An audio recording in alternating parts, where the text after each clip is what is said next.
This is a 2-hour workshop on your VA disability claim. So first, I'm just going to talk a little bit about what I did and what I think made my process work out for me. And then I really want to open it up to your questions, your concerns. We're going to dive into the resources. We're going to figure out answers. Okay. So first thing, I separated at the end of COVID, retired from the Navy after 22 years. I was fortunate in the regard that I had a significant amount of time to do that, to prep. Um, I didn't really know what was going to be in store for me. I certainly had no clue on the disability process. So the first thing I did, and I've heard the stories over and over again, get stuff documented in your medical record. Start going and seeing your doc for all your little ailments, right? I didn't just go and say, oh, hey doc, I hurt my finger 5 years ago. Can you put that in my record? The last time I had a physical, a routine military physical before I separated, they asked you to fill out that huge, long medical history. I actually put all of those little ailments on that form, on that medical history form. And when you do that, when you fill out your own medical history and put that stuff on there, like I listed every single thing. Have you ever had a history of sleep apnea? Have you ever had a broken bone? Have you ever had, lower back pain? All that stuff. And I just filled it all out and put the approximate date, what had happened, all of that on the medical history of my last physical. And then when I met with the doc for the physical, they had to write a mitigation or a response for that. Like, yes, this happened, doesn't affect him anymore. Yes, this happened, is doing such and such for it. So that was kind of step one. Step two is that I did use a VSO, a veteran service organization. So before you think about hiring somebody and paying for them to do, all of your claim stuff for you and fight for you, consider learning the rules and regulations yourself and filing the claim through a VSO. I used Disabled American Veterans. There's no charge for those services, whether you use the VFW or DAV. There's some others out there as well, but there's no charge for that stuff either. So, that was a pretty simple process. Went on their website, found them, talked to the guy a couple times. He said, hey, send me your medical record. I'm going to go through it, find what I think you should claim. And then afterwards, he sent me some forms to fill out with the instructions on what to put where, right? Again, as I talk about in VetSec, attention to detail is important in this. Don't just blindly do what the VSO says, right? If they send you back a list of 5 things that they say, hey, you should claim these 5, but there are more things in your medical record, tell them that. Tell them where you found it. Tell them what page. And then when you fill out those forms, that's step one. Okay? There are 2 ways to file a VA disability claim. First one is called Benefits Delivery at Discharge. It's a great program. It's the goal of the VA to get you your disability rating within a month of separation. And you have to file that claim within your 180 to 90 days prior to your ETS or EAOS. And again, guys, if you have questions when we go, the better this will be if it's more interactive. So 180 to 90 days out, you put in the claim with your VSO. They tell you what to file, what forms to fill out. You send it back to them and they submit it. After that, it's kind of a waiting game on the VA's website, right? You're waiting to hear about appointments. I got a call from the VA that said, hey, you have 4 appointments you have to go to, 1 mental health, 1 physical, 1 audio, and 1 vision. I gave them kind of my preferences for, mornings or afternoons, but you really don't get a lot of choice and you have to make the appointments. So if you're still in the military, your commanders need to support that. And if you're in a skill bridge, same thing, right? Skill bridge is supposed to give you time to attend those kinds of appointments. So I went to those 4 appointments. Before you go to the appointments, and this is the thing that I really want to get clear, is you have to know what they're going to be asking you and how to claim it. So let me get logged in here to the VA's website. Give me just a couple minutes, and I'm just going to show you mine, and we'll talk through the process and talk through what we saw. I will share my screen just as soon as I'm typing passwords and such. Stay here.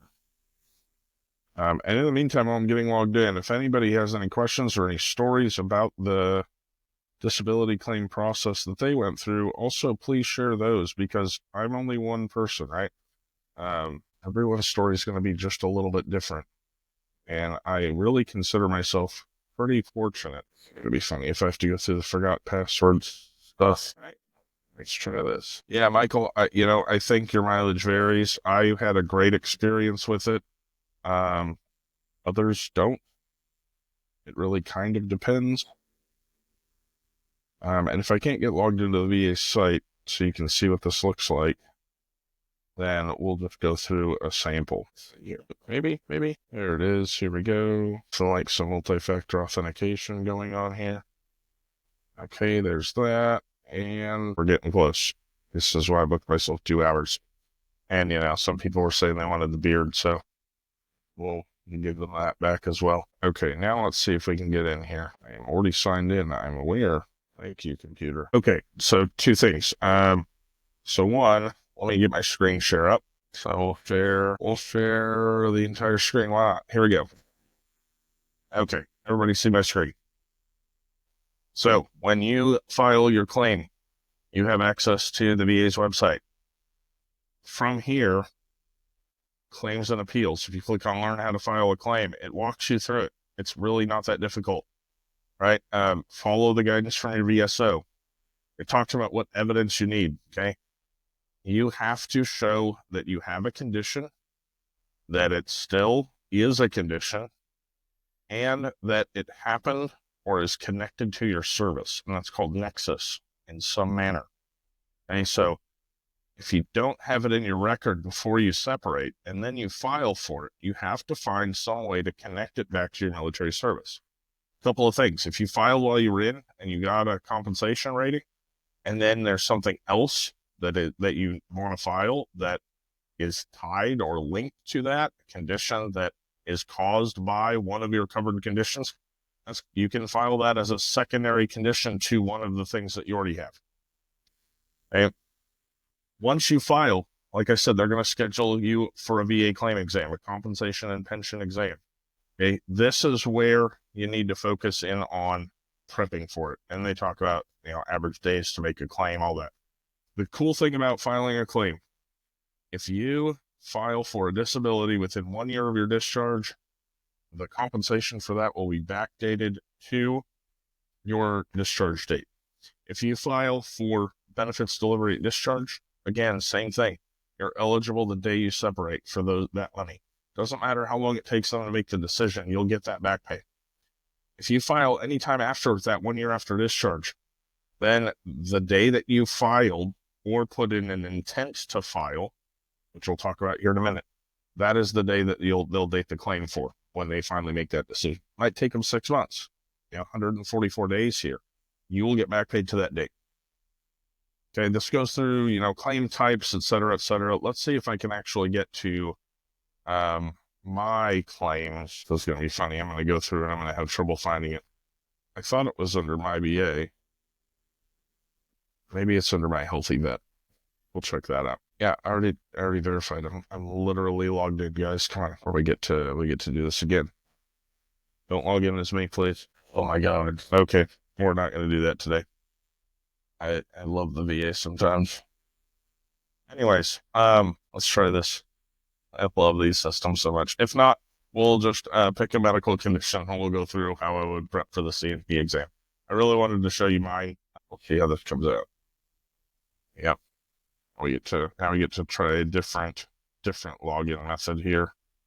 I use this site I haven't used it much since I actually got my claim back, but thanks, I did verify. Yep, it's still me. Let's try this now. Got all of these government systems.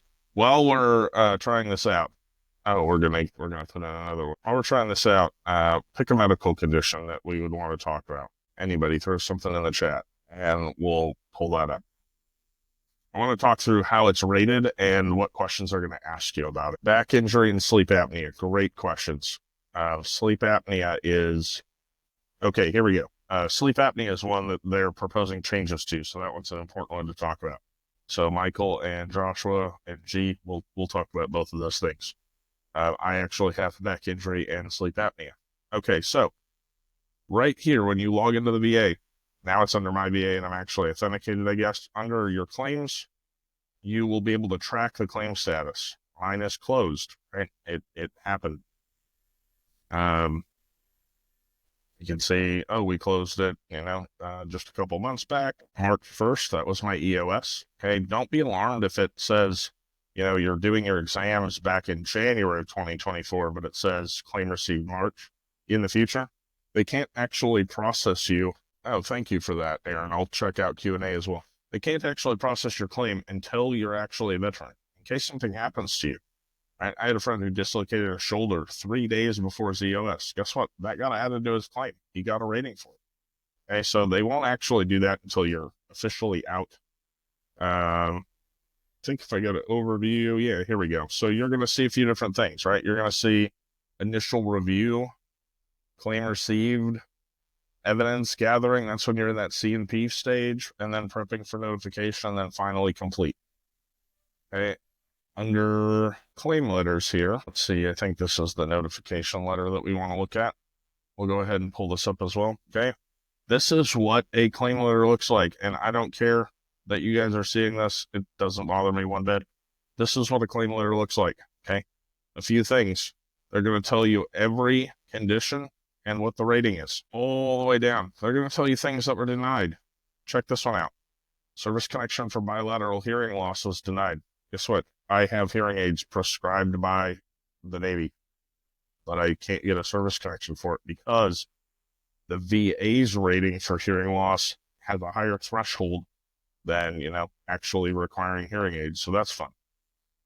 Other things like, oh, you sprained your ankle while you're in the service, it's resolved. That's another thing, right? They don't have to, they deny some claims that just aren't a thing anymore. I was encouraged to put in pretty much everything that happened while I was in the service in my record, so I did, and they had to evaluate. That doesn't mean claim things that never happened to you, right? I have back pain, lower back pain. I don't have issues with my upper back. I don't have issues with my elbows, right? So those things, don't file extra crap that the C&P examiner is just going to get frustrated with. Okay. Another thing to look for when you get that letter, okay? Look for these words right here. And I want to talk about these benefits because, oh my God, they're amazing benefits. I was rated at 100%. I was rated permanent and total. That means I have access to Chapter 35, which is Dependence Educational Assistance. And I'll talk about what that looks like as well. Okay. And then it goes through and it talks about, hey, here's the dependents that are on here. If you have dependents, make sure they're all on here. That is a form you have to fill out when you go through the claim process. And then it tells you, hey, your pay actually is going to drop when those people turn 18.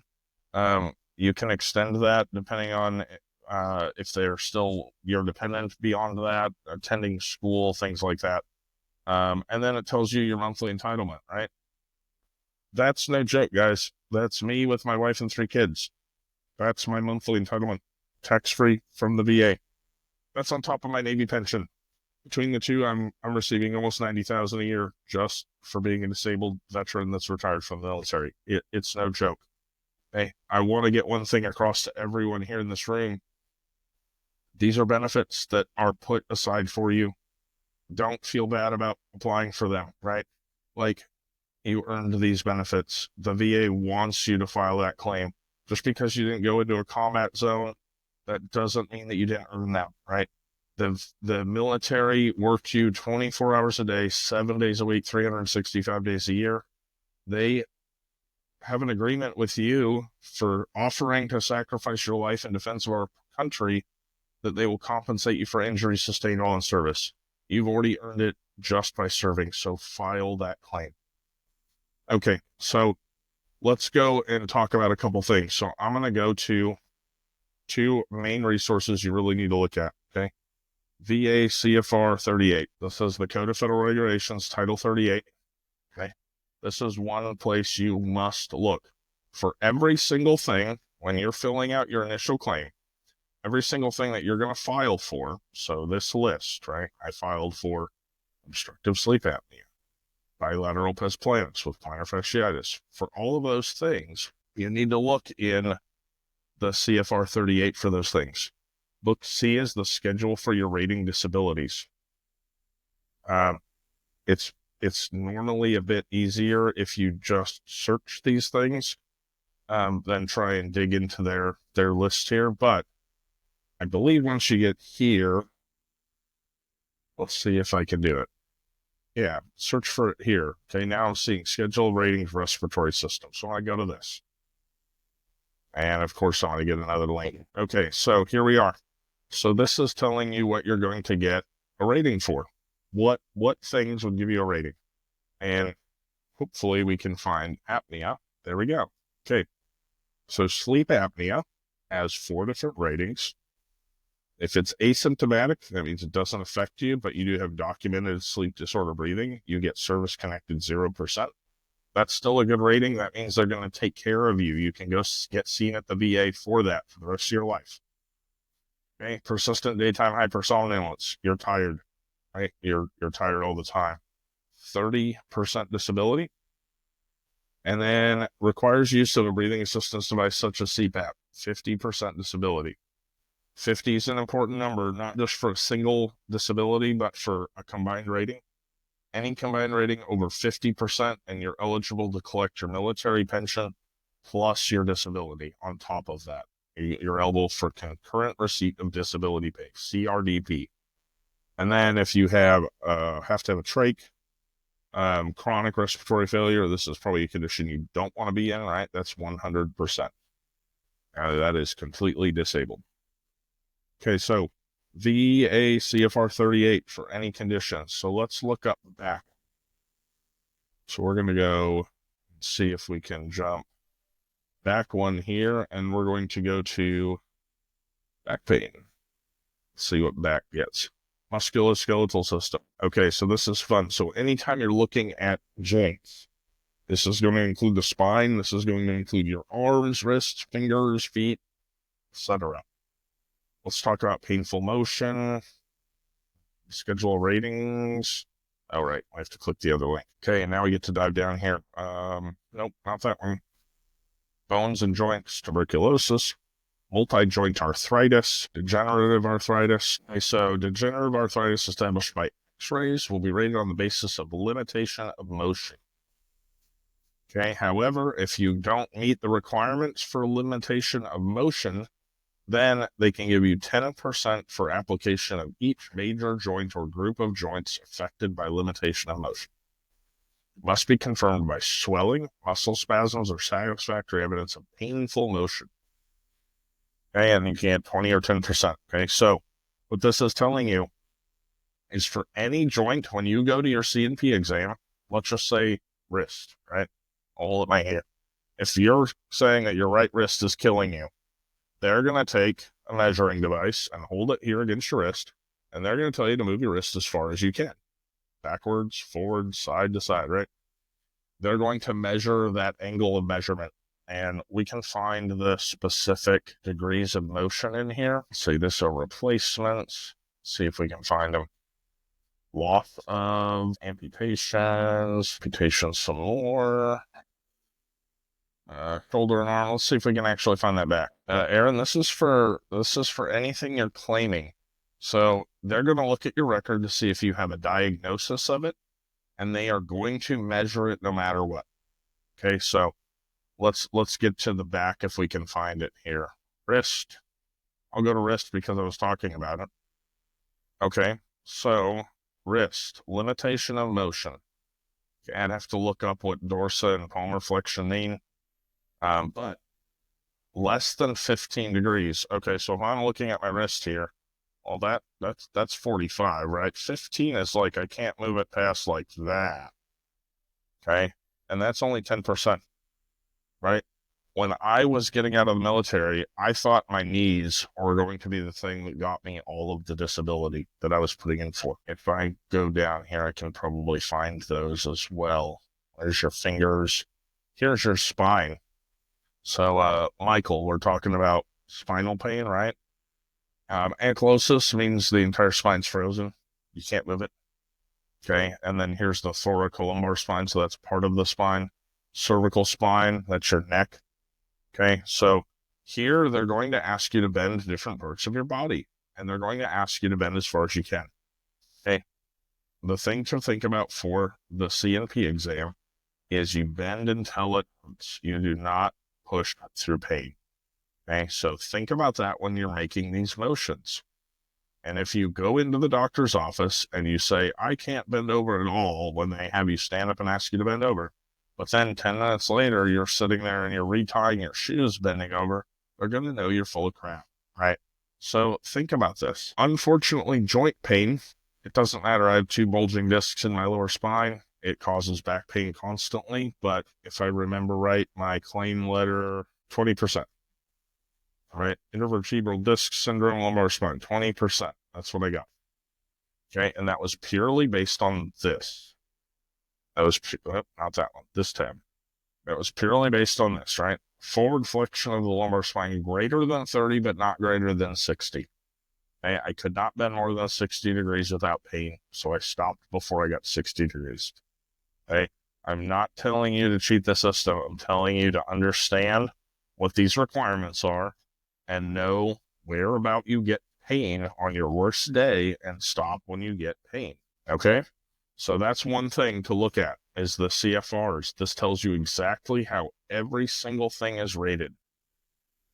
Right? If I go to, if I go back here, and I go, this is probably going to be the same exact system. Yeah, it's still there. Nothing there. Plantar fasciitis, right? Oh, flat foot is what they call it.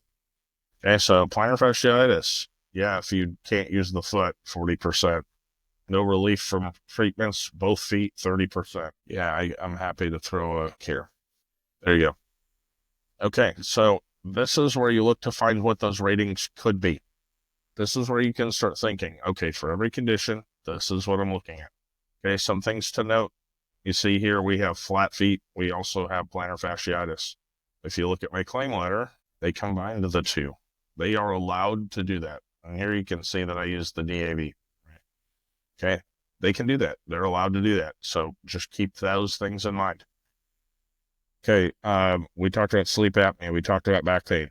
One more place to look. Okay, so this is the whole CFR. Your C&P examiner is not going to have this in front of them, but you should look at this and you should know, okay, when they go to look at me for my elbow, I know I normally get pain when I get to here, so that's where I'm going to stop. And this is potentially what that rating would look like. Okay, the other place, we'll just name a condition. Let's go mental health, because this is a big topic that I'm very, very passionate about. There's something called the DBQ, Disability Benefits Questionnaire.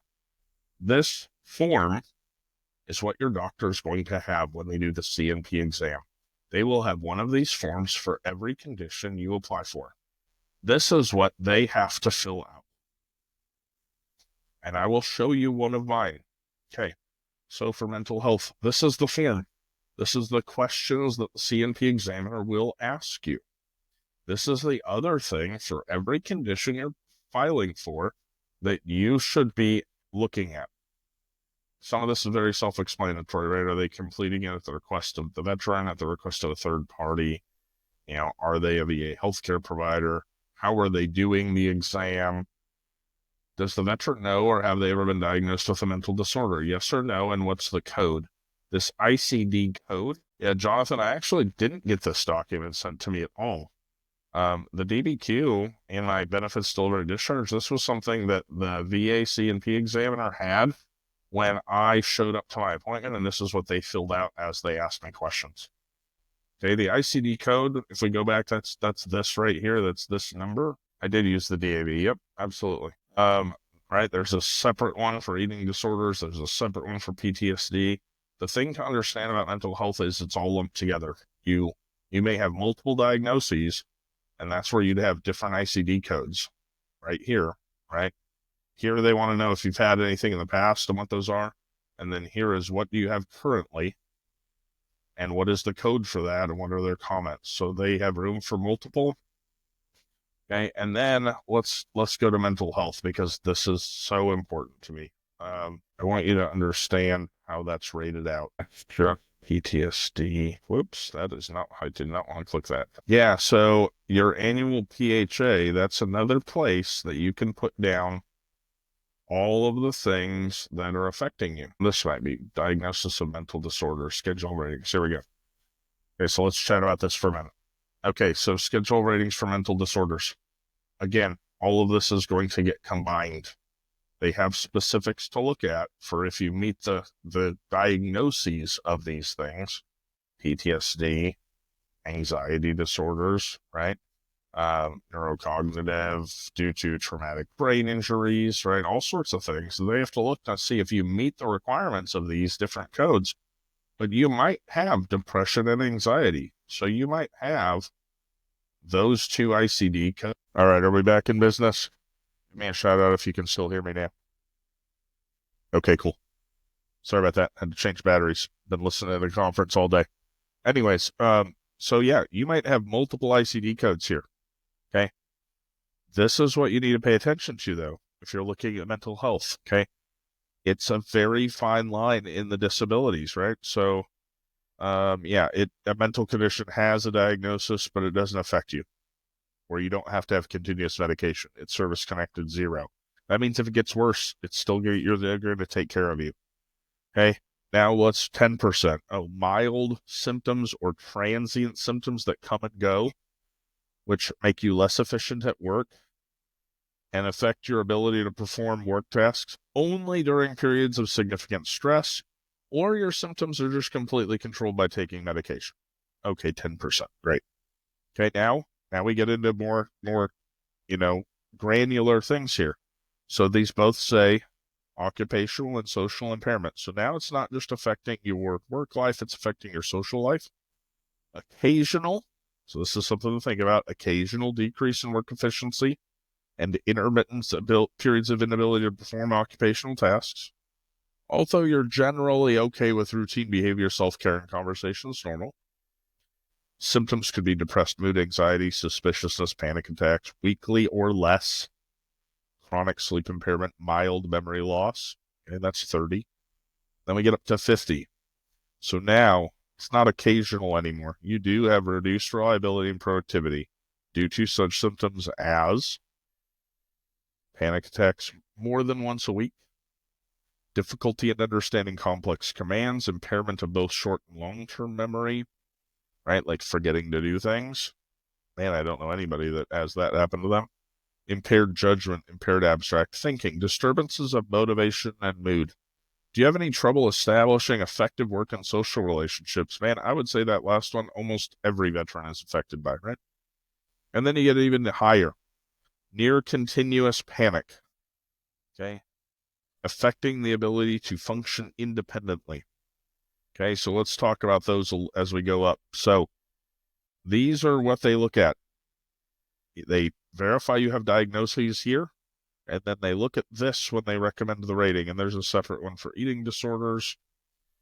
Okay, and all of that's pretty much weight loss when they talk about eating disorders. So now let's go to the DBQ. Okay, so the examiner has to know, do you have more than one diagnosis? Yes or no? Can they differentiate? Does it necessarily matter? Do they have a TBI? Because if they do, they have to attribute what symptoms come from the TBI and what come from the non-TBI diagnosis. And now here's the important questions they're going to ask. Okay, what is your level of occupational and social impairment? So is it mild or transient? Man, that looks just like the CFR, right? Is it occasional decrease? Is it reduced reliability? Or is it total, right? Is it deficiencies in most areas of your life? Right?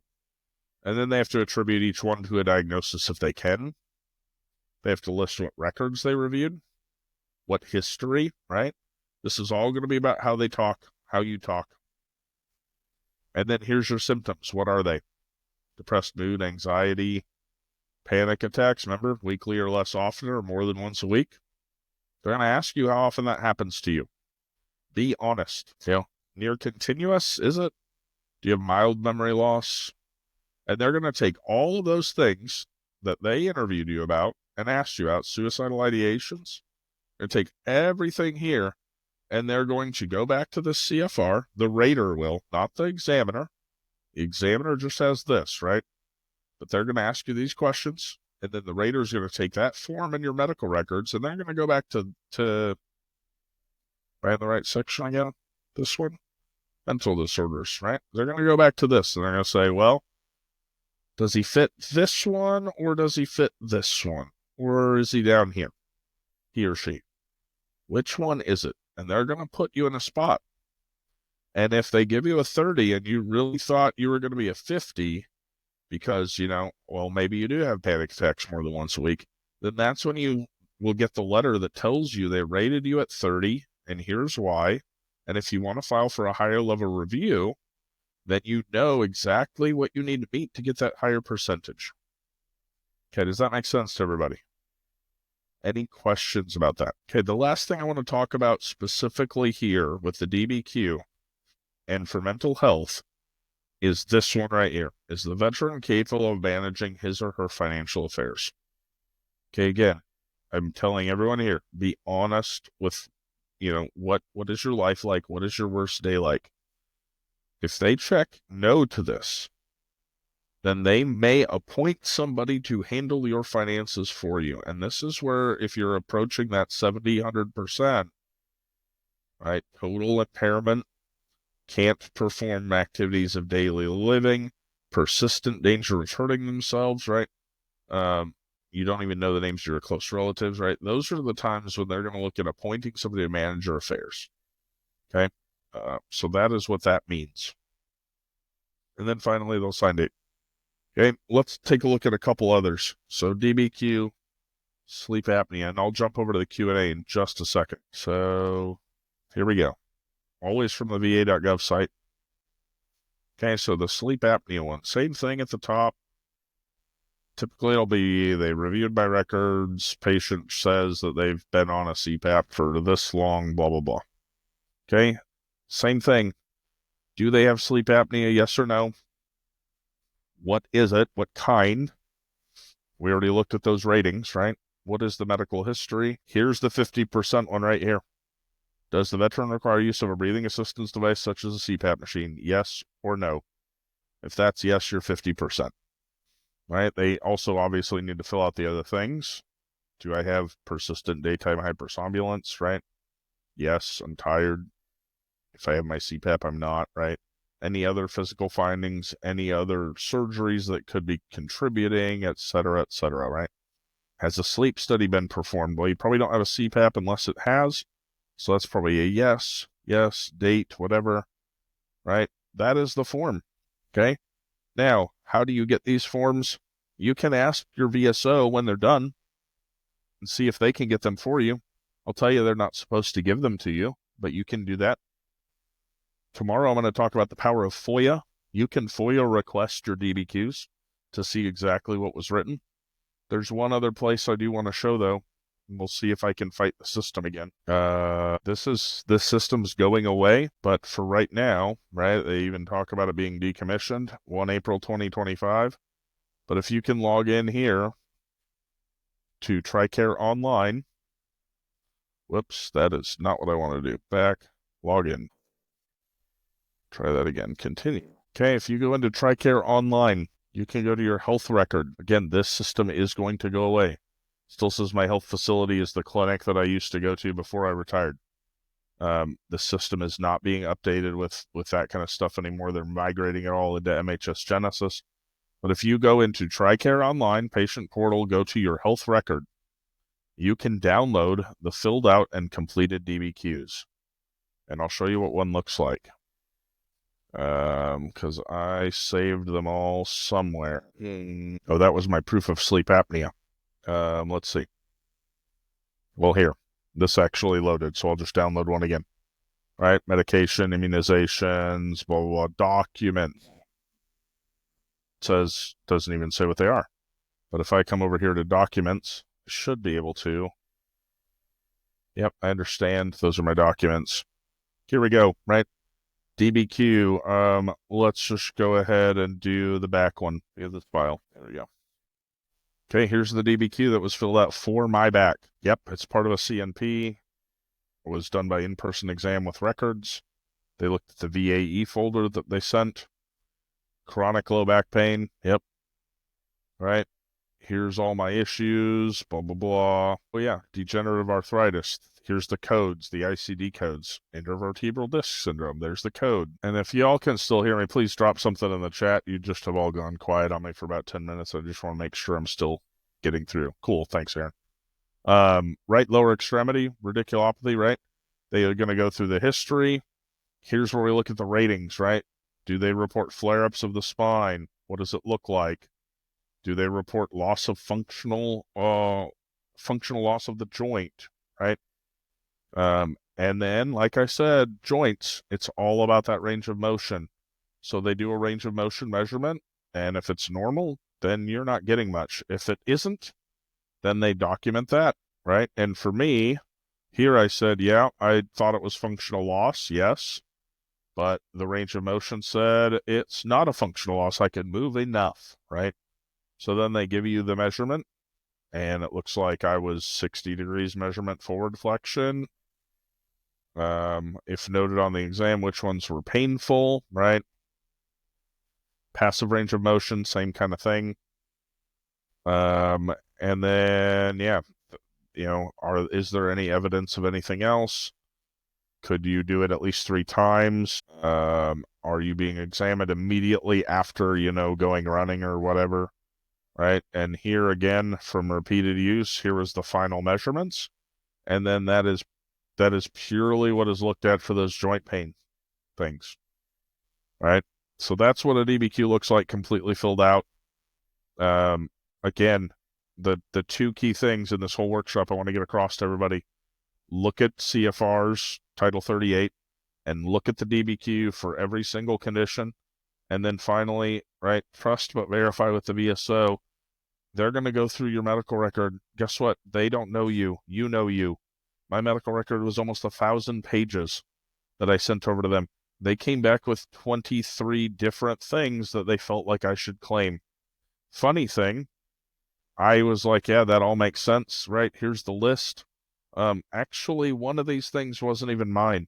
This right here, the left ankle sprain, that was actually a piece of paper in my medical record online from my wife, same last name, and somehow it made it into my medical record. So when we got there and the CNP examiner pulled up that piece of paper, they were like, "You're Thomas Marsland. You're not Jennifer Marsland," and showed it to me, and I was like, okay, I guess take that off. Maybe we'll talk about HIPAA violations as part of cybersecurity too, but that was it.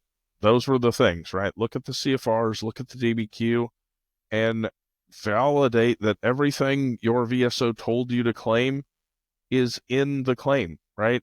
And that they're not missing anything from your medical record. You should know what's ailing you, right? And then remember, you're not here to push through the pain. You're into the benefits, file for them. When you go to your CNP exam, I'm not saying completely walk in there like you can't live, right? But it should be, you should have in your mind like what your worst day is. And if you're filing for a lot of things, it's okay to have notes with you too. Little things to help remind you, especially if you've got a mental health claim. And if they give you shit about having things written down because they think you're gaming the system, you can be like, I'm sorry, there's a lot of things that have happened to me in the past 8, 10, 20 years of service. I just want to make sure that I remember what those things were and when they happened so I can speak to them. And oh, by the way, I have a mental health claim in and, have periodic, near-term memory loss or whatever. Right? My VA exams were done in 4 different sessions. Like I said, the physical one, which was the majority of these claims, everything except vision, hearing, and mental health. All of the rest of this was evaluated in 1 appointment. That was an all-day long appointment, right? The others were, my mental health one was over video call. My hearing and vision were 2 separate appointments done on their own. Yeah, they go through the stuff pretty fast. Okay, let me jump over to Q&A, and if you have other questions you want to throw in just the regular chat, that's fine too. Okay, so Aaron, is it normal for body parts to be grouped under a single 10% rating? Can be. So let's specifically look at feet and legs. We've got the time, and this is why I was doing this. So we're probably under the musculoskeletal problems again. Okay, so, right, they're going to talk about things like bilateral. Okay, if this condition affects both feet, they're going to combine it and just give a 30. They're not going to give a 20 for the left and a 20 for the right. I'm not sure exactly what, your condition is, and you don't need to share it. That's fine. But bilateral, right, great toe dorsiflexion, tenderness, that could be 10%. So there are rules that they can follow on combining sides of your body. Yeah, that's they shouldn't be combining like feet and legs together, because that is two separate things. But again, the CFRs is really where it breaks it down, right? Ankle is separate than feet, so they shouldn't be able to combine those. If there's something more specific that you want me to look at, I'm happy to talk with you offline. Hit me up in the Slack and we can dive into this a little bit more. But, like when I was looking at my knee, right, I thought I had 3 surgeries on my knee while I was in the service. My right knee has so much stuff put back into it and removed from it. Like, I thought that was going to be my big rating. What did I actually get for my knee? Right knee painful motion, lateral release. That was 1 surgery. Bucket handle meniscus tear surgeries. Those were the other 2. Oh yeah, I got 10%. And I got 10% for residuals of the meniscectomy. So I actually got 2 separate ratings for 1 body part. So it really depends. And I know that's a super frustrating answer. Okay. PTSD. So I'm just reading the whole post here, anonymous. So when something like this happens where you lose a claim agent, because that's really kind of what this boils down to, and a discussion of PTSD. So there's a few resources I want to point your way. First, the VA has mental health for all veterans, mental health care. So you can always go and ask to be seen by the VA specifically to discuss the problem. If you already have received a closed claim, you can file in another claim for this being denied. You should have a letter from when that claim occurred telling you exactly what you were denied, like what the cause of it was. I'm guessing if they said, you couldn't get PTSD unless you were in war and in combat, I'm guessing that they're denying it based on a Nexus consideration, like you can't tie it to your service, because you should have the diagnosis in your record. Again, thank you for bringing in your question. If you want to talk offline, we can talk directly. DM me on the VetSec Slack as well, and I'm happy to jump into that. I'm going to look just a little bit more at PTSD here, and that way if you see something, so 9411 is PTSD. That's just the schedule of ratings. 9411, that's going to find all sorts of stuff. Let's try going this way. Post stress examinations for PTSD claims. So in claims for service connection to PTSD, they should be getting an exam if there's supporting evidence that the stressor occurred. Evidence indicates the veteran currently suffers from symptoms of PTSD, and they don't have enough medical evidence to rate you without requesting an exam. And they do talk about, exposure to combat, et cetera, et cetera. Examination will always be needed when a thorough review shows a current medical diagnosis of PTSD. Credible supporting evidence of the personal trauma or evidence of a marker in the in-service or post-service records, indication that it may be associated with military sexual trauma, or medical evidence for rating doesn't exist already. And there is a specific PTSD DBQ, I do believe. Yeah, so there is a specific questionnaire that they would go through. It depends on how long since your claim has happened. You said 10 years, so it's probably a new claim.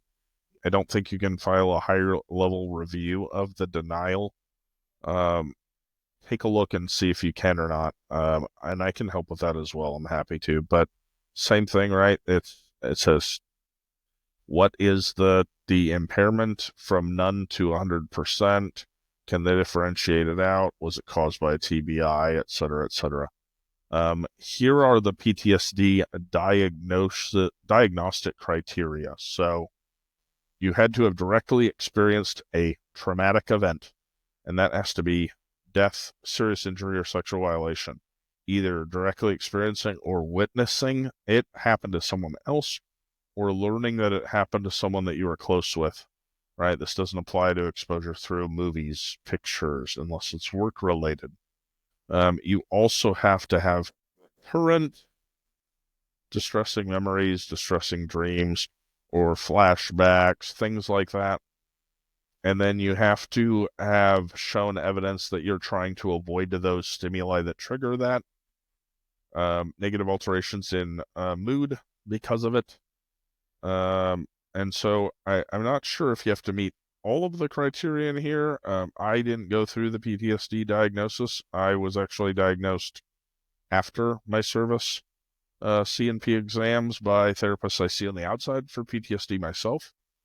But this is the questionnaire that we go through, and I hope that answers the majority of that question. Yeah, so Aaron, again, take a look at the specific, Jonathan, I'll get right to that.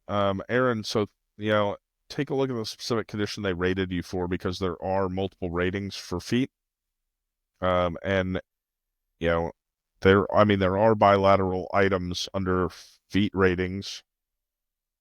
Weak feet bilateral is only 10%, so it kind of depends on what the specific rating was that they gave you 10% for. But they can combine. Yeah, it really does depend, right? Foot injuries, other stuff like that. And again, anybody in this group here, feel free to message me on Slack or on LinkedIn, and I'm happy to dive in and help. I'm going to give you the disclaimer, like, I'm not a VSO, I'm not a VA claims rep. These are just things I've learned from my own going through the system here. And honestly, diving into the CFRs and the DBQs and reading those ahead of time is honestly how I feel like I got my rating. Okay, so with that, if there are any more specific questions around the diagnoses and the ratings, please throw them in the chat and I'll jump back to them. I want to touch back on Jonathan's question here. And Jonathan's question here was discussion on those that hit 100% and then experience other health issues within the 1 year post-exit. If you get 100%, should you file for more?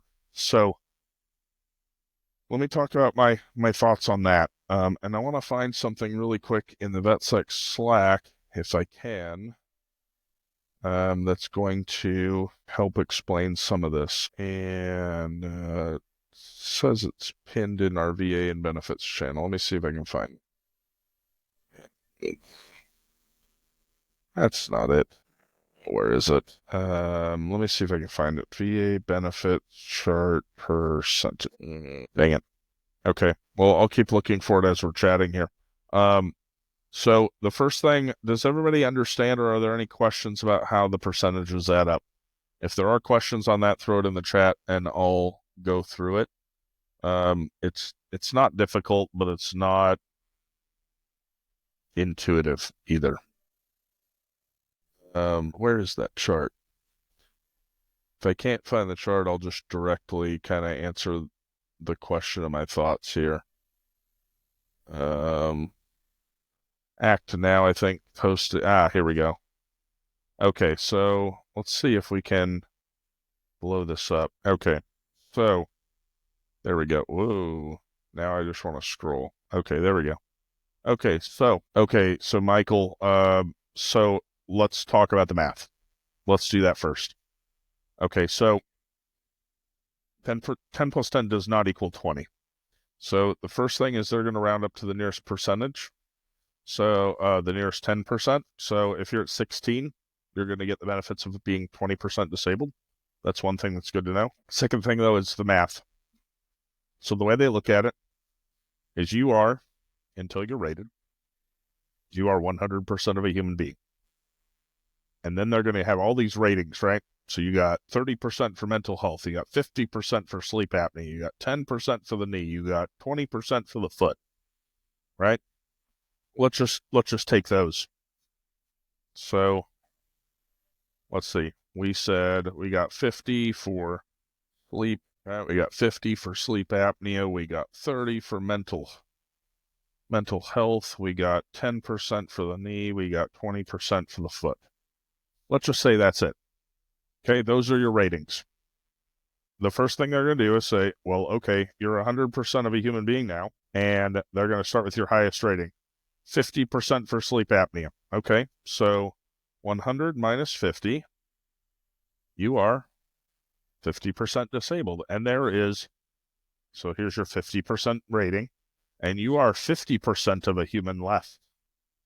So now, let's take your next highest rating, 30%. Well, what is 50% of you left times 30%? Well, it's not 30%, it's 15%, okay? So now we're going to add that to the 50, and now I'm at 65% disabled, which means there's 35% of me left. Now, we've knocked out the first two ratings. Now we're going to go down to the foot. So 20% of 35% is another 7.5, right? 20% of 35% is 7.5. So now I'm at 65 plus 7.5, which equals 72.5. Okay. Now we have 10% left. Well, and oh, by the way, we have 27.5% of you left to rate against. So what's 10% of that? Well, it's another 2.75. So 72.5 plus 2.75 is 75.25. Okay, so that's your final rating in this example. And that rounds to 80%. So you'd be 80% disabled. Okay, so always think of it as like a slice of the pie. You're the whole pie. They take your 50% off. Now they take 30% of what's left. They take that out. Then they take the 20% of what's left, take that out, then the 10%. So, 10% ratings doesn't get you to 100%. Doesn't even get you close. There's calculators online that'll do this for you, where you can plug in all the different percentages, right? There's also some special compensation things. Like for erectile dysfunction, there's a special compensation that's money on top of the rating. That's way outside of the scope of this conversation. Now, let's go back to Jonathan's question about, hey, I'm already 100%. Should I file for more? Okay, so this is a great chart. I'm going to post this in the Slack again. It's actually pinned as an Act Now post. Act Now Education posted this. There's their LinkedIn post that includes this. So this is what you get if you're service connected at all. 0%. You get a 10-point preference in federal hiring. No cost healthcare for your service connected disabilities if the income limits are met. So basically, if you're poor enough, you'll get no cost healthcare for your service connected disabilities at 0%. That is kind of a first come, first serve based on percentages for people. You also get travel allowance. Okay. One thing to know about BDD, you will not get paid for your travel to your appointments while you're still on active duty. That is the one downside of doing BDD. It's very minor. It's paid for mileage, right? That's pretty much it. But afterwards, if you go to the VA for an appointment, you get to file a travel claim for the mileage. Commissary and exchange, right? Waiver of VA funding fee for a VA home loan. That's huge. My VA funding fee for my house was almost $30,000. That just gets added to your VA home loan, but you get that waived if you're service connected. I bought my house while I was still in the service, so that didn't happen, but I refinanced this week, and I didn't have to pay that funding fee again. So that's good news. You also get burial and plot allowance, right? As a service-connected veteran, you're eligible for burial in a national cemetery. Yes, that includes Arlington. Okay, 10%. So everything is on top of it. Now you're starting to get, it doesn't matter if income limits are met. I am at least this disabled. Vocational rehab and employment. So VRNE. So that is another program similar to the GI Bill that you can use for education and employment services. If you're interested in it, talk to us in VetSec. We have a lot of people that have been through it. Jason Spataro wrote a great guide for it. You can use this in lieu of or instead of the GI Bill, and it's free. You just have to meet with a counselor, and it has to be services. It has to be services directly related to the employment you're going for. Jonathan, Vet Tech went away, not VRE. Vet Tech was the program that went away this year. And I have a whole talk about that tomorrow. Now we get a little bit higher, right? You start adding things here. So I don't think there's a big difference between VRE, burial and plot, common. Yeah, no difference between 10 and 20. 30 and 40, no cost, travel allowance waiver, 10 points, VRE, additional compensation for eligible dependents. Okay, so if your spouse has to provide you aid and attendance, that means you can't do certain things like put on your clothes. They will give you extra money for the person that you have to hire to do that. And if you have a spouse, it can be the spouse. Keep going down. Now we're at 50%. Okay, so 50% is where you get concurrent receipt of military retired pay. This is a big threshold for the people retiring.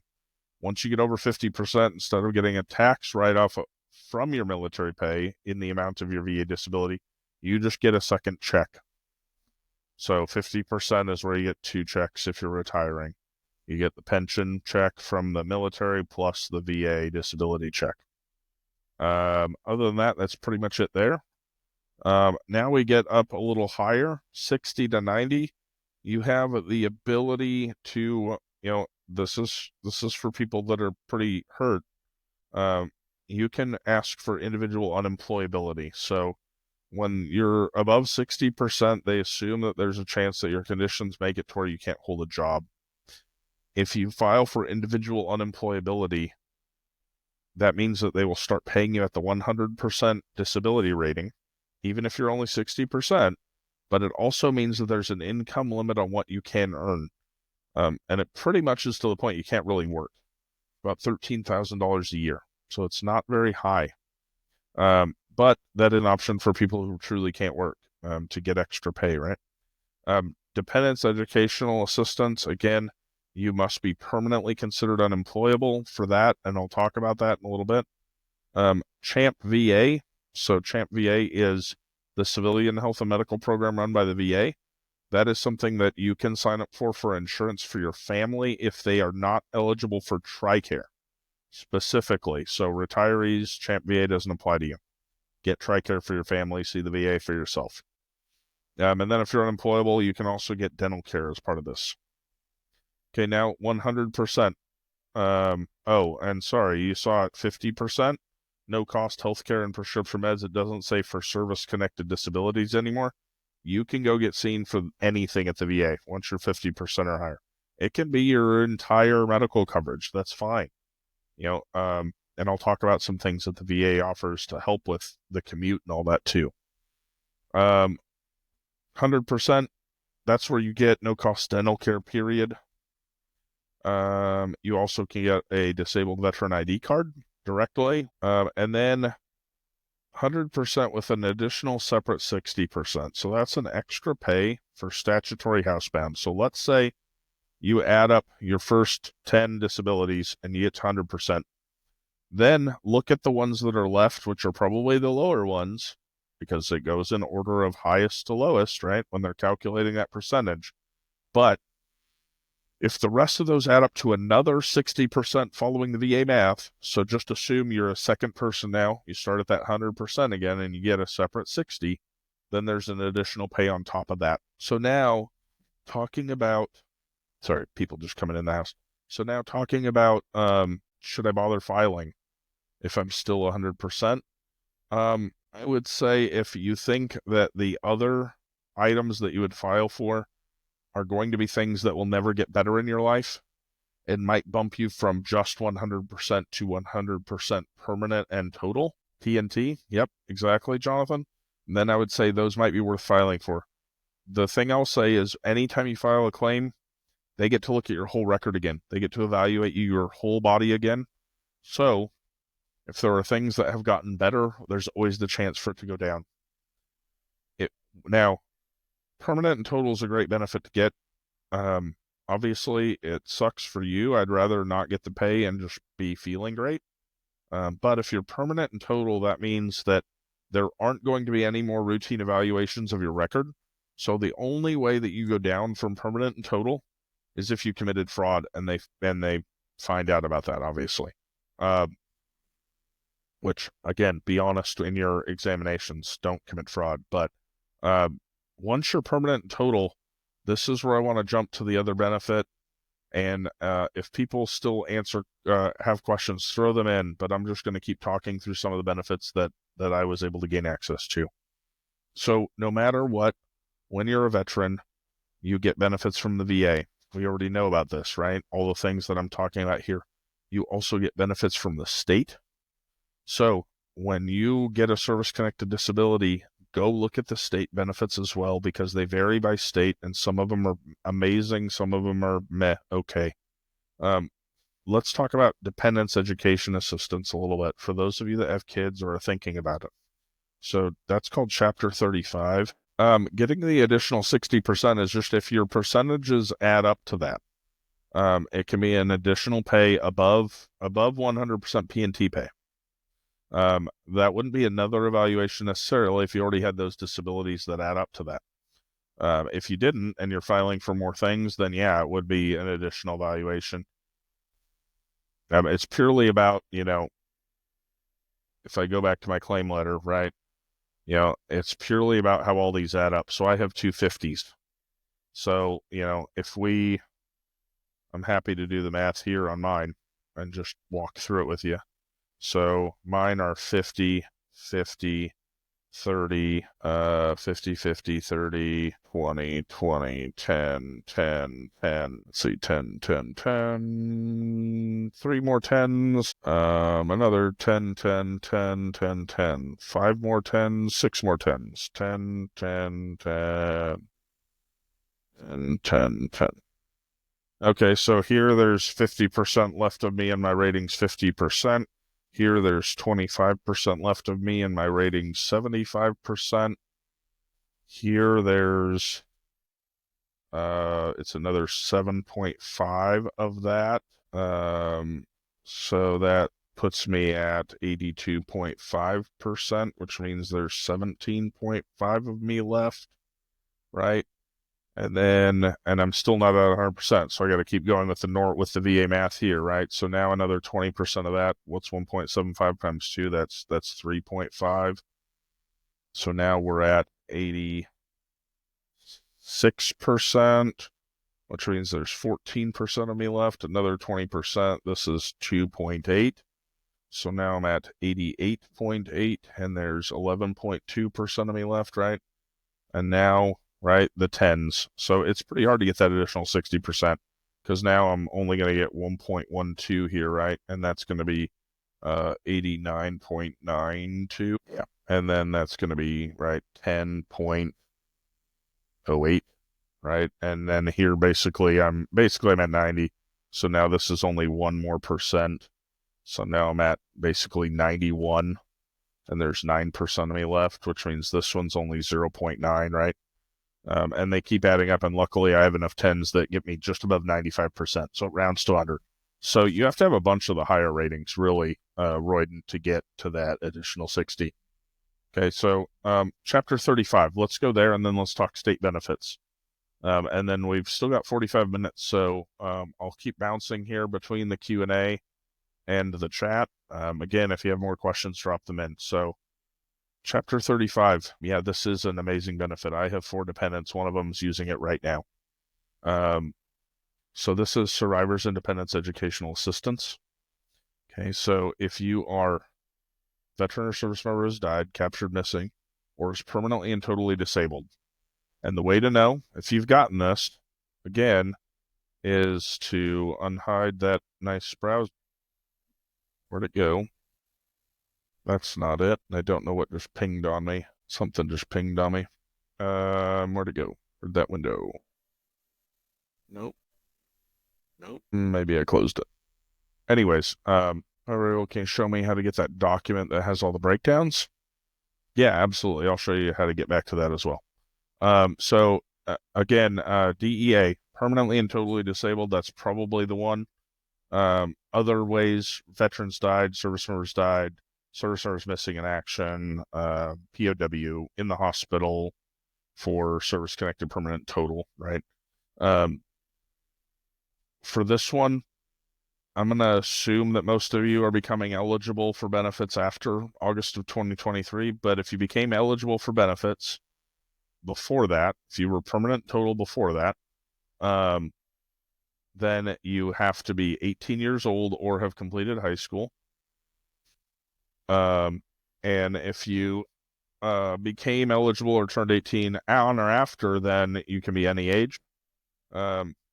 There's no time limit to use them if you became eligible on or after 2023. They're good for life.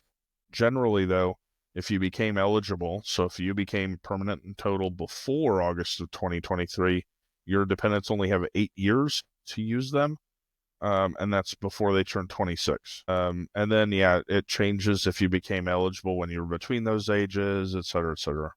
Really, what this breaks down to is payment rate. This is money. So first, it really has nothing to do with the veteran anymore.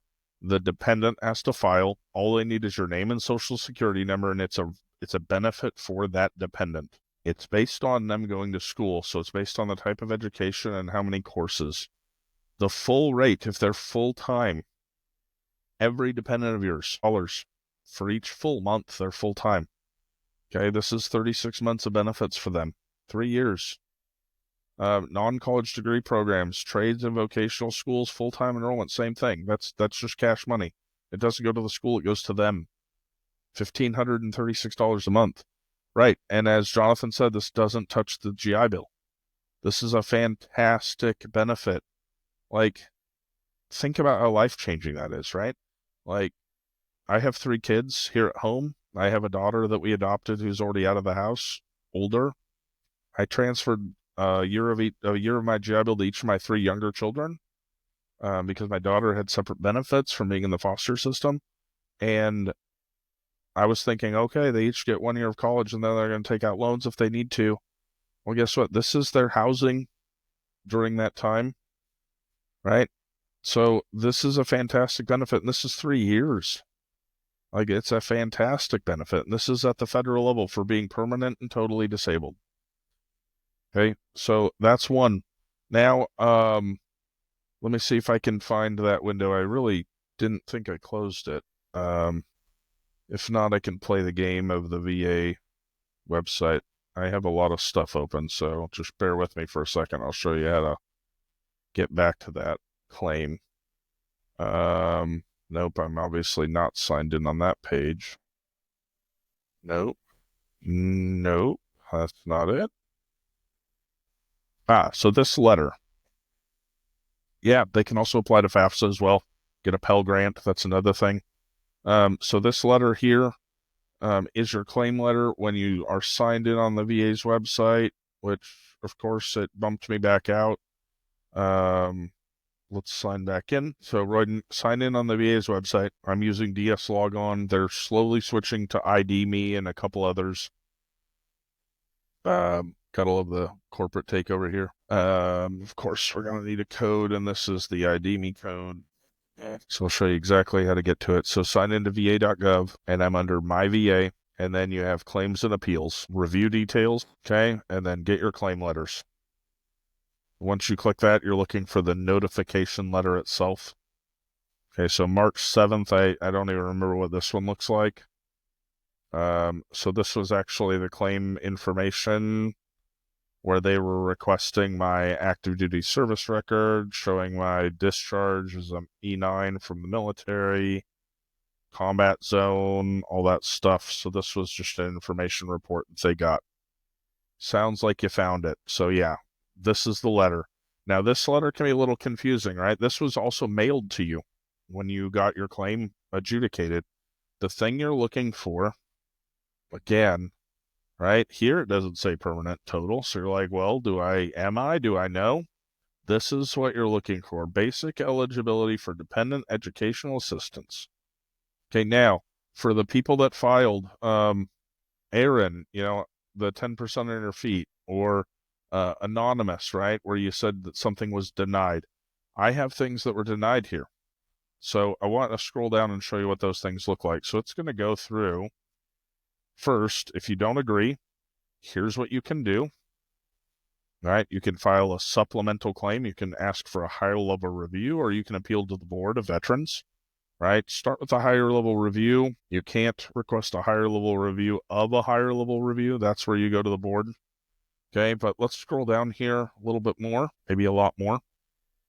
Okay, so now here, yep, you're a veteran of the Gulf War era. You filed a disability claim. Here's the review. Every single thing that was decided. Okay. Now let's find some of the denied. So here's denieds, and then we get into the evidence. Okay, so here's the things they reviewed: my service treatment records, my application form, my separation health assessment, my personnel records, all those DBQs. Okay, and I had no pertinent VA healthcare records from the VA Medical Center. Okay, reason for decision. Okay, so even for the things they granted you, here is why they gave you the percentage they gave you. Again, this is going straight from the CFRs. I don't qualify for 70% because I don't have these things. If you think you have these things and you have proof of these things, that's where you apply for the higher level review or the supplemental claim saying, hey, I actually have more evidence and this is why. If I go straight to something that was denied, service connection for bilateral hearing loss, right? These frequencies, it has to be 40 decibels or greater. These frequencies, 3 of them has to be 26, or speech recognition scores less than 94%. So even though I have actual hearing loss, right here, exposure to hazardous noise is conceded. You have been diagnosed with a disability. Your VA exam shows that you have a diagnosis of bilateral hearing loss, but because it doesn't meet this criteria, you don't have hearing loss for VA purposes. So those are the kinds of things that you need to read when you're going through this stuff. Yeah, Ryan, I actually joined the service August 7th, 2001. My 18th birthday was 9/11. I was in boot camp for it. Yeah, fun times. So these are the things to read if you got denied. And if you think that you meet the requirements, then file for those higher level reviews. Okay, last thing. So veteran, state, let's see, disabled veteran state benefits. Okay, so you're going to find a ton of websites. The military.com one's okay. VA Claims Insider's also okay. I'll go to military.com. Okay, and then there's links to each state. I'm just going to show you mine. I'm just telling you, if you get a disability rating, go look and see what your state gives you. Some states give you great stuff. So Washington State doesn't have a state income tax anyways. Here you go. Veterans with an 80% service-connected disability or over the age of 61 and income is below certain levels, varies by county, may be exempt from paying property tax on their home. That's a good one. The income level is way too low for most of us to qualify up here, but that is a good one. Here's the huge one. So for Royden, talking about how awesome this stuff was, chapter 35, right? Check out your state. My state absolutely floored me. They passed a state law not terribly long ago that says dependents of military members who died in service or are permanently and totally disabled are eligible for 200 hours, up to 200 hours free tuition at state schools. That's credit hours. That's a bachelor's degree. That's 4 years of college completely paid for. Honestly, a little plus that. Children must be between the ages of 17 and 26, and spouses are eligible for 10 years from date of death or date of VA rating. Okay, so that's my wife. That's all 4 of my kids. That's my 25-year-old daughter right now who's using that benefit to go finish her bachelor's degree. That is on top of DEA. So right now, my oldest is Rob. No, I have enough kids. Love you, man, but no. But you know, right now, that's my 25-year-old daughter who has all of her tuition paid for by the state and is getting $1,536 a month from the VA DEA program to pay for her housing, her meals, the roof over her head, right? All that stuff. Okay. State employment, honorably discharged combat veterans, campaign ribbon, get preference for state jobs. If a veteran is receiving military retirement, they get 5% added to their preference no matter what. Department of Retirement Systems, it offers military service credit, and a bunch of other stuff, right? Discounted hunting and fishing licenses for 30% or greater disabled. If you're active duty, you can buy them at the resident rate. State parks. I have a free lifetime pass to Washington State Parks. Free camping, mortgage, campsite reservations, blah, blah, blah. There's a Washington State Veterans Cemetery. So that's in addition to the national cemeteries. All I have to say back to this is go look up the benefits. There's a lot of stuff that you're eligible for. And you earned it, right? Like Jonathan said, these are benefits that we've been given by our legislatures, both our federal and our state. Use them because you know what? We all were working for the government.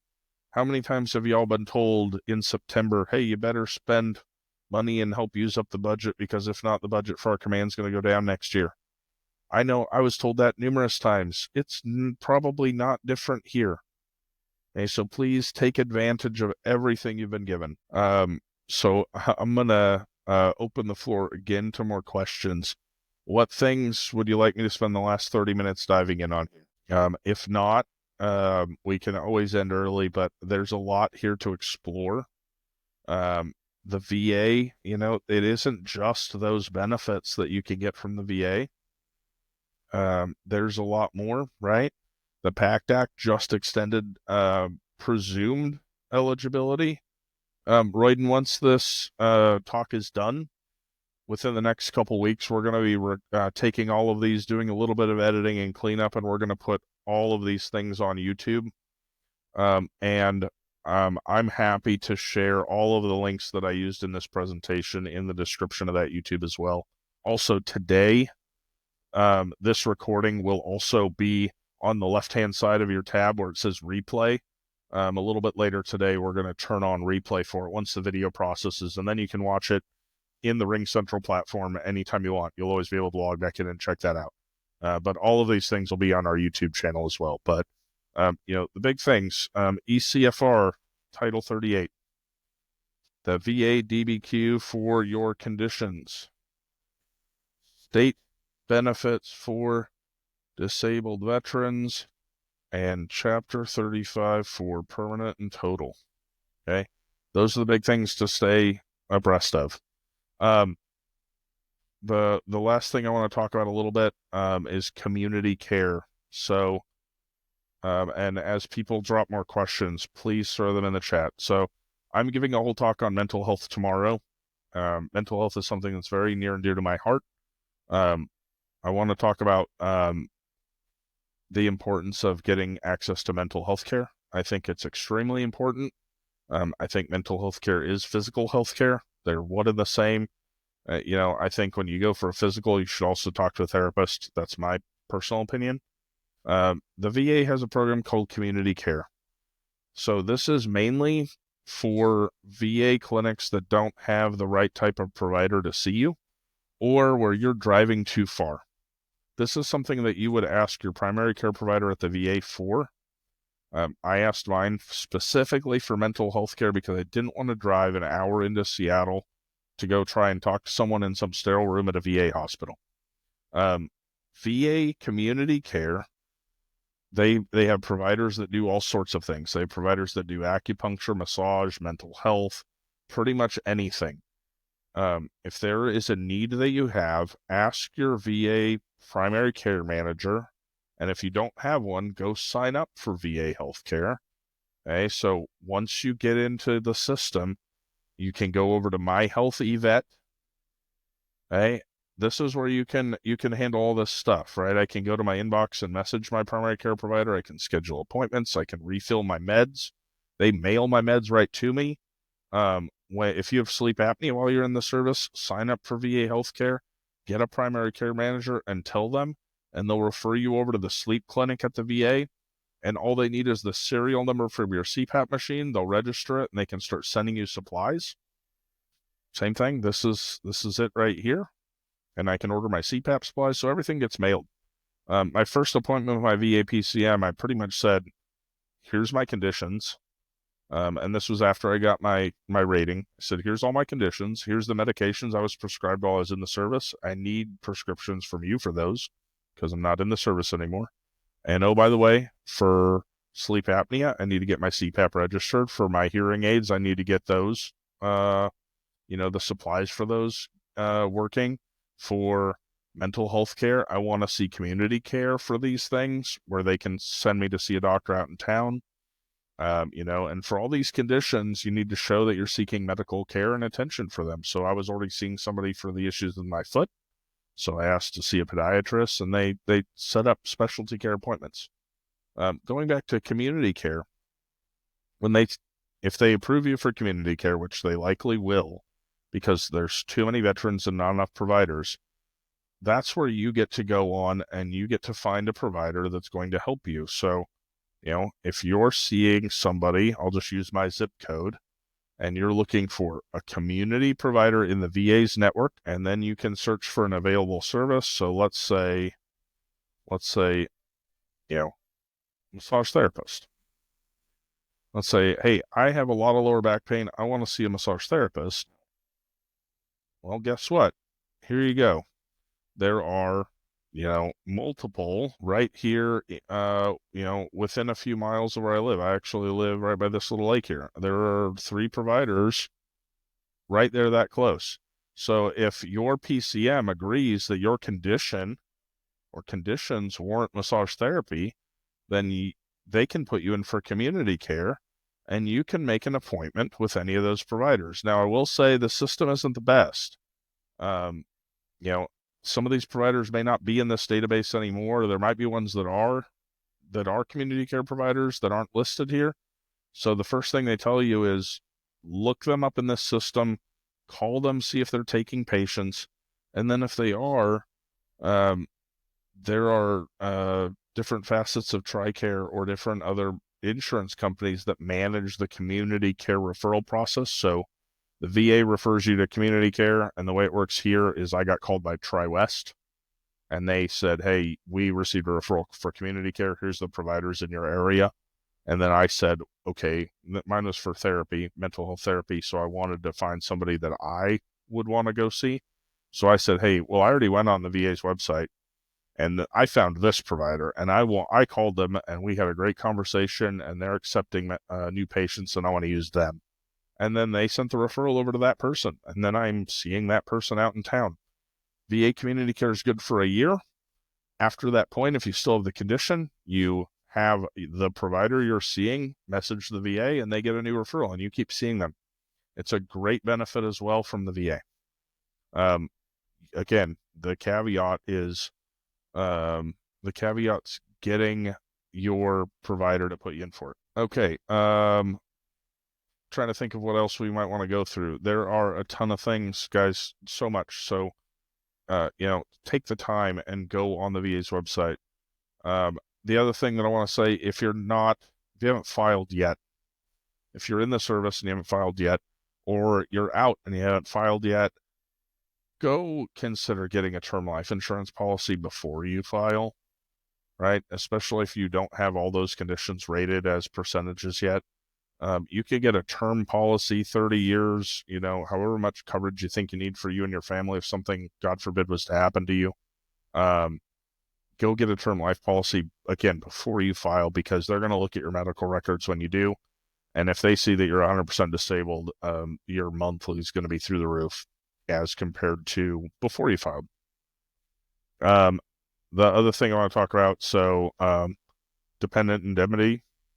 So this is just something to be aware of, dependency and indemnity compensation. If you die from a service-connected related injury or illness, your spouse can get a tax-free benefit called VADIC. If you're a surviving spouse, they have to have either lived with you without a break until you died, or if you're separated, they weren't at fault. And there's some other caveats, but where's the rate? I don't know what NCODP stands for, but I'll assume that I'm getting a compliment, so I'll take it. So yeah, if the monthly rate is $1,612.75, and then there's an additional payment for each child you have, how long you were together, things like that. So Yeah, base rate's right here if you're the surviving spouse. So that is also something that if you pass away from a service-connected related disability, you had it permanent and total for at least 8 years leading up to your death, and the person was married to you for those same 8 years, then you get an additional 342 on top of that. So there's a lot of things here from the VA that you need to be aware of, and you really need to take the time and do the right thing and document these things so that your spouse is aware of them too. Okay, yeah, I was an NCO on the Navy side, so a little continuing training is kind of what we would call it. And there's different things, right? So if the spouse needs help with their own disability, then they can get more money. If they're housebound, they can get more money. And then if you have children, you can get money because you have children to help, and you can get money for each child as well. So, it can be a significant amount. I mean, look at this. Spouse who, was with you for at least 8 years, you have 2 children, they need aid and attendance, and they get the transitional benefit. They're getting $3,500 a month after you passed away, right? That certainly doesn't pay everything, but that's a huge help if something happens to you. They need to know how to go after this stuff, so you need to do what's right and document this for them as well. Okay, G asks if I have any thoughts or experiences on the Nexus letter process for a condition that has surfaced post-service. So G, I'm going to go ahead and stop my screen here. And if anybody wants me to drop more stuff or go to more stuff, I'm happy to. Here's my thoughts on Nexus letters. This isn't a complicated topic. Let's say you didn't have sleep apnea until you were out of the military, and then you required a CPAP. And now you're trying to go back and prove it. And you're like, man, I saw the sleep clinic and they said being tired all the time was a symptom, and I was tired all the time when I was in the service. All you need is letters from friends that you served with that said that you had those symptoms. That's really what it comes down to. And the more, the better. And the more detailed, the better. This is, again, where we talk about looking at those DBQs and those symptoms, right? You could get some great Nexus letters that said, he was snoring, he woke up choking, he was falling asleep at training, right? Obviously, don't make it sound like you were a horrible service member, like he never did anything because he was tired all the time, right? It really depends on the condition, but look at the conditions that you can get rated for. Look at those ratings and those symptoms from the CFR 38s, and have a friend of yours that you served with, right? They can say, I was with G at this duty station from this time to this time, and I'm writing this letter to support his claim of X because I saw him deal with symptom A, B, and C every day, right? That's the kind of stuff that they're looking for that'll help you connect it back to your service time. Now, if you're already 100%, does it matter that it gets connected back to your service time? If you're permanent and total, probably not. You can get care for it regardless, but if it's not, if you're trying to up that percentage or filing for the first time, then yeah, man, dive right in on those things. That's super important. Nexus letters are a great thing. You have to have the actual diagnosis. It has to still be affecting you, and you have to be able to connect it back to your time in service. All right. What other questions do we have here? Oh, and over in the event chat, Alex is helping out with a lot of the new applications. FYI on those, don't send us your PII, right? We're a volunteer organization. Do you really want to send us your PII? I promise we'll protect it better than OPM did, but maybe not much more. All right. We still got 19 minutes. What else do you want to know about? This is my first time giving this talk, by the way. So I want to thank everyone for jumping over here. I'm really impressed. We've got 18 people. This is just my time going through. Right? This is just my own experiences. Ryan, polo shirt. This one I think is at our QB stores link. Let me see if I can find it. Where's the link? If someone else is a VetSec member that knows where that link is, I'd appreciate that too. But I'm going to try and find it here. This should be it. That should be the link to get the polo. You go into there and then you click shop my logo, and hopefully our stuff is in there still. If not, we'll get it back up. I'm only seeing the old logo stuff in there right now.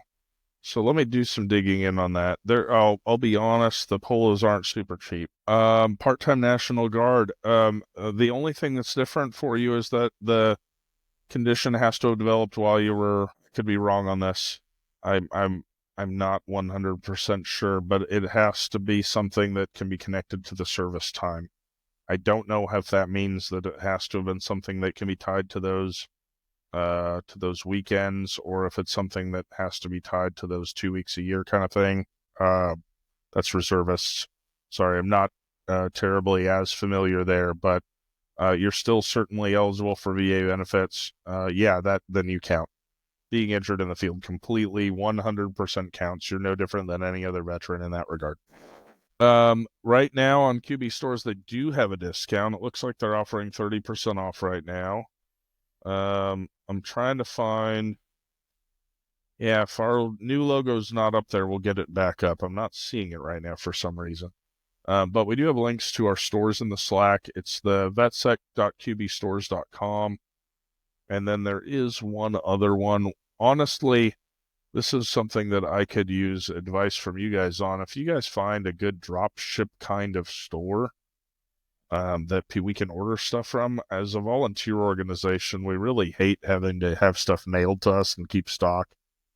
We have a couple of stores that we've been trying out.